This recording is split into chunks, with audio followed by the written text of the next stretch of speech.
America युद्ध में जब हारने लगता है तो खूंखार हो जाता है, इतना खूंखार कि फिर सभी हथियारों से दुश्मन को दहलाता है।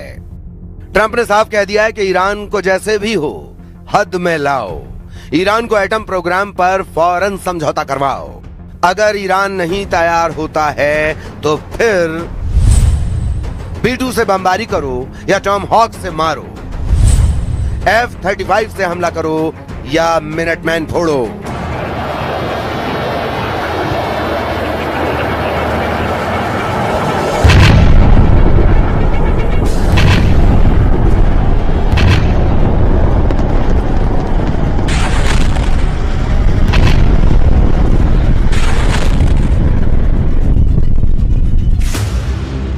मगर ईरान को अब ट्रंप बख्शने को तैयार नहीं। ट्रंप को अब ईरान की धज्जियां उड़ाने से कोई रोक नहीं सकता। ट्रंप की ईरान ने इतनी परीक्षा ले ली है कि वो होश खो बैठे हैं। ईरान ने कतर में जो कांड किया है उसे ट्रंप ने अपनी इज्जत का सवाल बना लिया है। जैसे ही ईरान की चालबाजी ट्रंप को पता लगी है, उन्होंने फौरन इमरजेंसी वॉर मीटिंग बुलाई। ट्रंप ने रक्षा मंत्री पीट हेग्सेथ और जॉइंट चीफ्स ऑफ स्टाफ के चेयर जनरल डैन केन के साथ वॉर मीटिंग खत्म कर ली है। मुमकिन है जल्द ट्रंप फिर से ईरान को फोड़ने वाला ऑर्डर रिलीज कर दें।